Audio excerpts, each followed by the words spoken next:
Yes, Tur, Madad. We are asking permission from our Shaykh to speak, inshallah Rahman. We're asking him to send us something, whatever that is necessary for us to take and to use,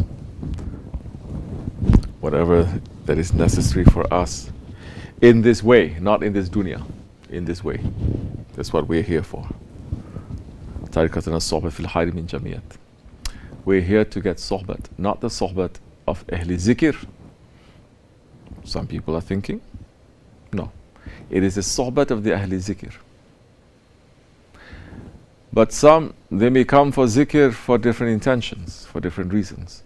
Some, they're attending the sohbat for different reasons. Some, they are in tariqat for different reasons. Some, they are in jamaat for different reasons. It cannot be for these different reasons. It cannot be for our dunya. It must be for what we are looking to see that is going to complete our faith. This is what we're here for. Because we know that the faith that we had was not enough. It was not enough to bring us to safety. The faith that we had, it was enough to bring us to Jahannam. That's why we are here.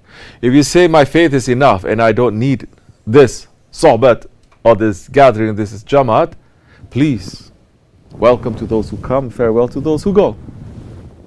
Don't stay here.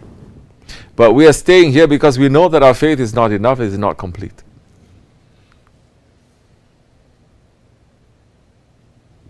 And we want to sit with those ones that are Ahli Zikr, that is going to tell us why our faith is not complete. What is wrong with us? Why haven't we understood this yet? Why haven't we figured it out yet? What is making us to be sleeping? What is making us to be in ghaflat? Ghaflat against to our faith. Ghaflat against to this way. Ghaflat against to the Holy Prophet ﷺ.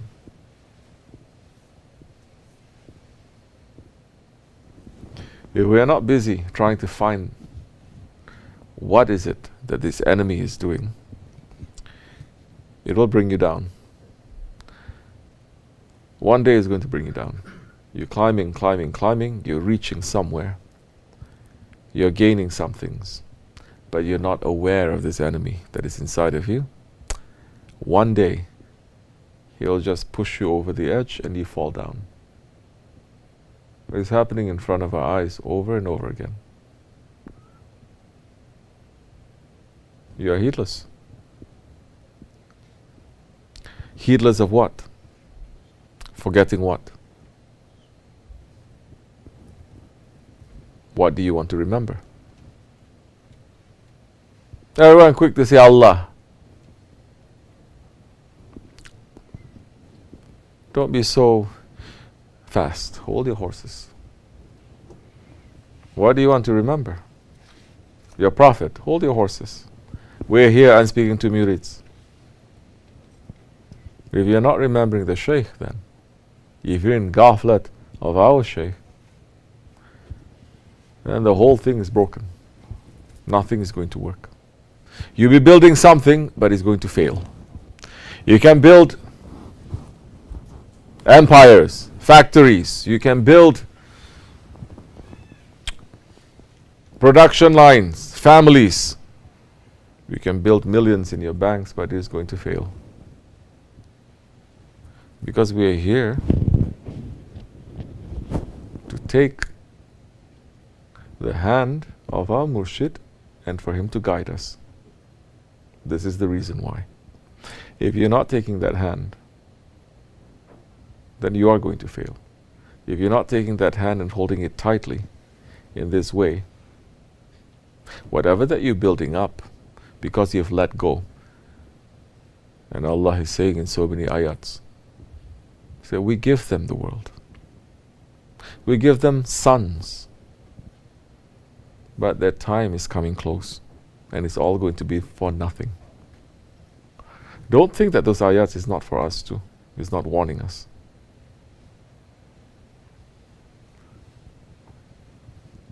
We cannot be heedless of our Shaykh. We cannot be heedless of ourselves. If we're not trying to find out what is it that's making us heedless of our Shaykh, then you can be staying 50 years, 100 years. You're still heedless. You didn't take one step forward.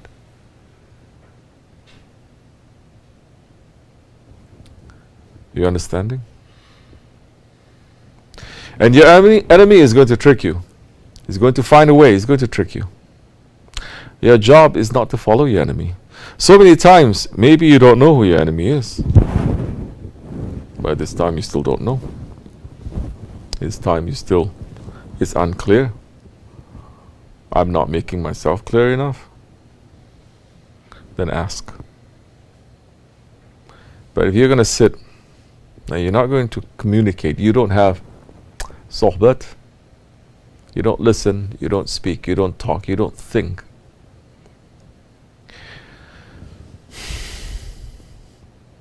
Then you're not here. You're somewhere else. Physically you're here, but your heart is somewhere else. Then how are you going to improve? How are you going to know? Are you understanding what I'm trying to say?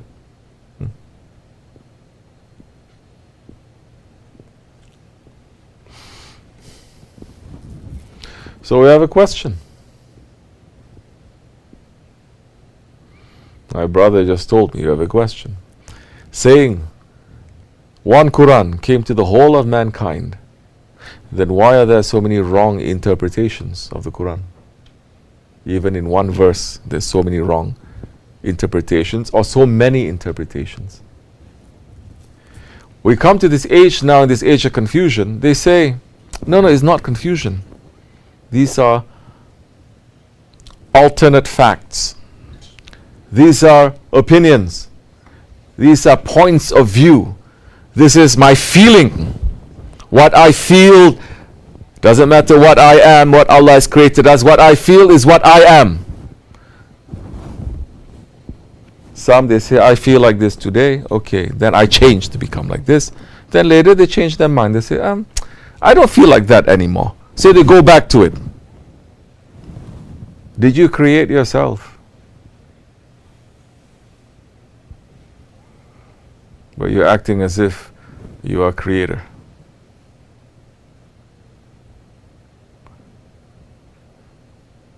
That book of the Quran Karim did not come down for the whole of mankind. It came down to one man. One.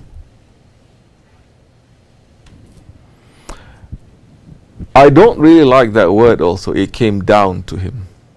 It's not like Holy Prophet ﷺ is sitting and then one book came down to him. Understand now, the Quran is not separate from him. It didn't like he is here and then something came to him. No, it wasn't separate from him. It came from inside of him. Of course, Allah is sending it, but it came from his lips. He's speaking. He's speaking the Quran, meaning he is speaking for Allah. Not 124,000, he is speaking for one. And out of 124,000 companions, not all of them have the right to speak on the behalf of the Prophet ﷺ concerning the Quran too.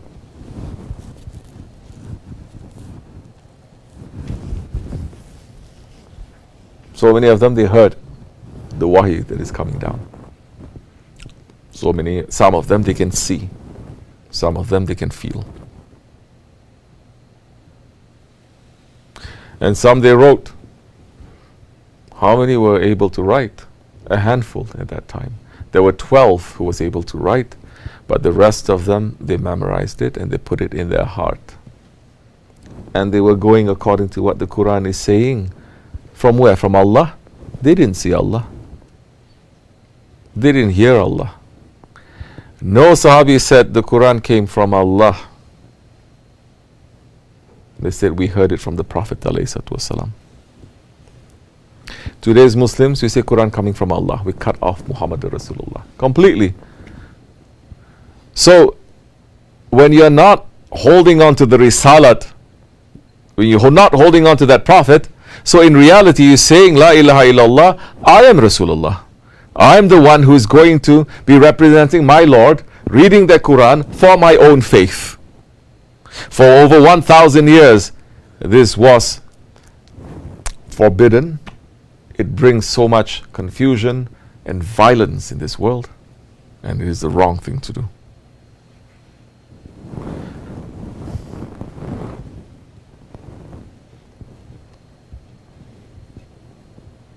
In the White House, there's only one spokesperson. One. Right? There's not two. He has so many secretaries, let's say. Education, the military, the this, the that. But only one speaks to him. And she's not even a secretary of anything.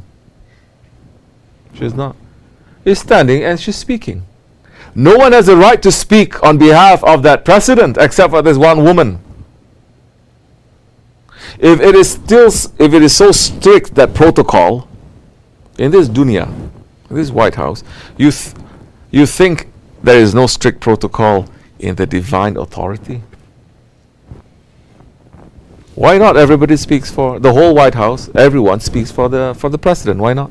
People can say, I have direct access to him. I'm going to speak for him. I'm a secretary. I'm a staff member. I'm a janitor. I see him every day. He speaks to me. Why don't I speak about him, for him? Or why don't all the governors of all the states speak for him? Subhanallah. But now every Muslim thinks that they can speak for Allah. Because they say, no longer is this Prophet going to speak to us. But Allah did not put the Quran in your hands, and Allah did not put the Quran to your heart and through your lips. It is through that one. And that one is saying, 1400 years ago, you're going to take this knowledge from my Sahabis, and out of all that Sahabis, only a select few is going to speak about the Quran, and only one is going to represent me. One.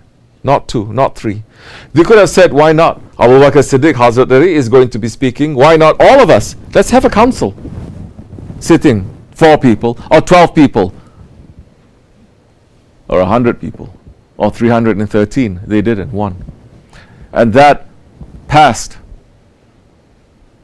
Only one spoke on behalf of Hazrat Abu Bakr Siddiq. That's Hazrat Umar. And that continued. In the history of Islam, like this or like that, for over 1,000 years, nobody ever thought, not any alim, and definitely not the common man, saying that I have a right to interpret the Quran any way that I want. Not even the alims, you understand? Not Sahabi is going to say, well, I think this ayat means this, I think this ayat means that. It's only now it's happening. When this system, this divine nizam, is removed, and then they say, we're going to adopt a new system. Everyone is free. You can do whatever you want, say whatever you want. But then we have a problem. We still have this thousands of people that have been trained through a 1,000-year tradition. What are we going to do with them? They're still there, holding on to that power, holding on to that tradition. Easy. We take over that country. We hang them from trees. Why not? That's what they did.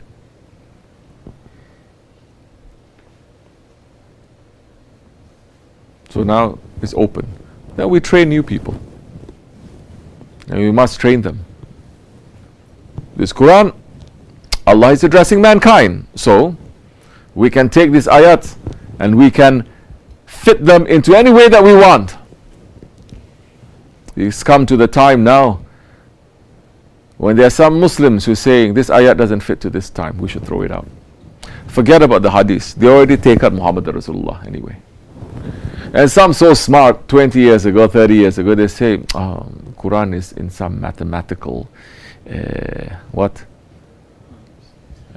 like a pattern, like a secret. Everything is locked inside the number 19. Yahudis were talking about number 19 way before Muslims found out. What, you think 1,000 years the Muslims never understood that? They never knew that? It's not, astaghfirullah, but it's not a very long book, you know. It's not a very big book. There's only 6,666 ayats. That in today's calculation is shorter than that, no?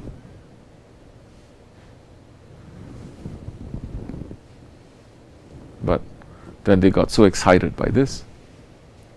And they say, but this ayat, it doesn't fit.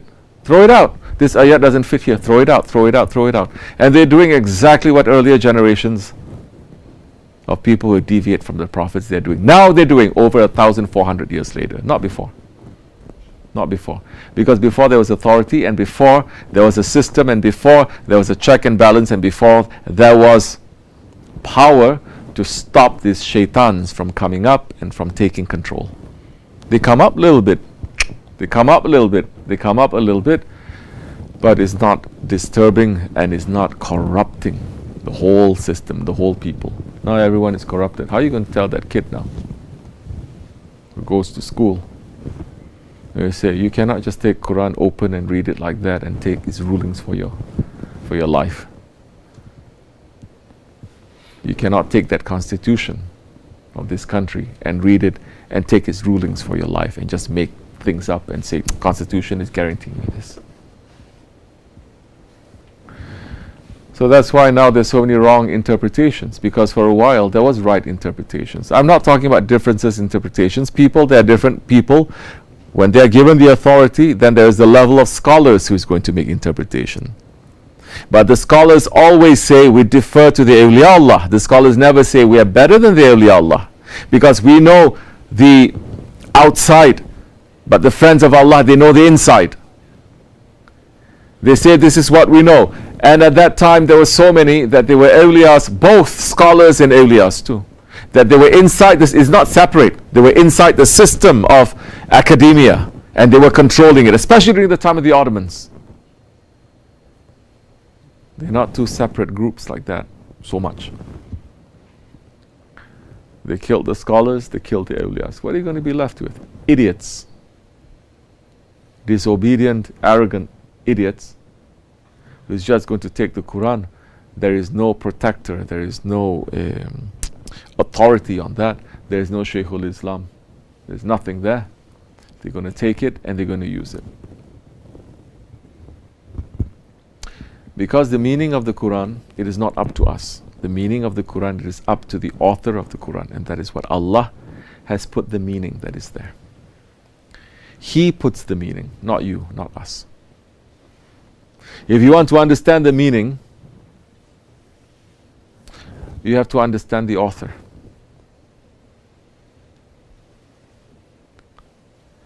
And the author, the creator of that meaning, is saying, I'm giving that one the meaning of it. If you want the real meaning, go to that one. If you don't want the real meaning, do whatever you want. But that, it used to be for over 1,000 years, forbidden to do. Forbidden. And there was a law that forbids it. You cannot just take these words of the Quran or even of the Hadith, interpret any way that you want. There is a law. They say you're doing that, you broke the law. There's penalties, there's punishments for that. Now anyone can. It used to be those ones who are fighting and arguing with the Christians 20, 30 years ago, and they're sitting there, they're applauding, this Muslim knows how to defeat these Christians. MashaAllah, they're so happy because they say there's so many thousands of translations of the Bible. No. And now what happened? What happened to the Quran? Now there are thousands of translations and interpretations of the Quran, and it has become a very big business now. Same.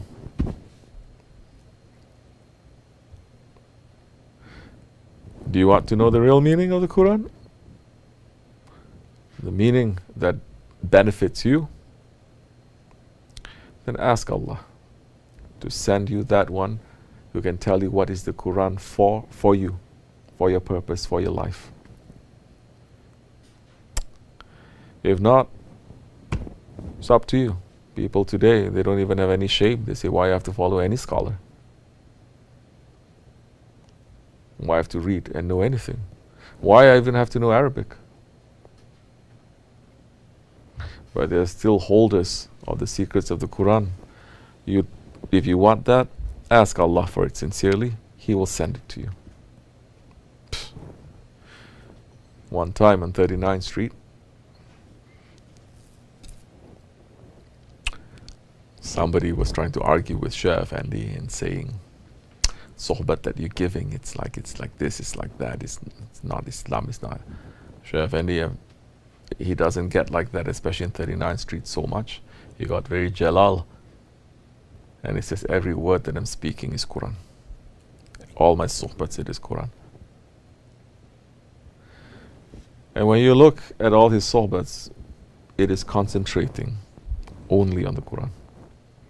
The Quran, the author of the Quran, the words of Allah, the words of the Prophet ﷺ. This is what every sohbat is concentrating on.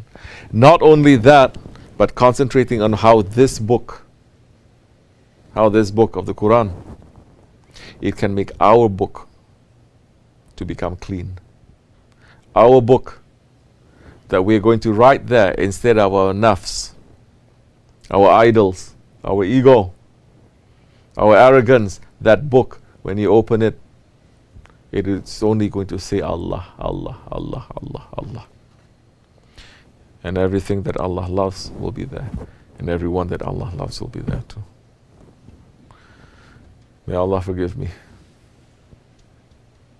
May Allah make us to hold on to them properly. May Allah make us to wake up. May Allah make us to take knowledge that is beneficial for us and not to be busy with Malayani. May Allah make us to have more patience to understand and not to be blind to ourselves. May Allah make us to hold on to our Shaykh strongly. Wa min Allah tawfiq, hurmatil habib, hurmatil fatiha. Amin. Assalamu alaikum wa rahmatullah. This much is enough.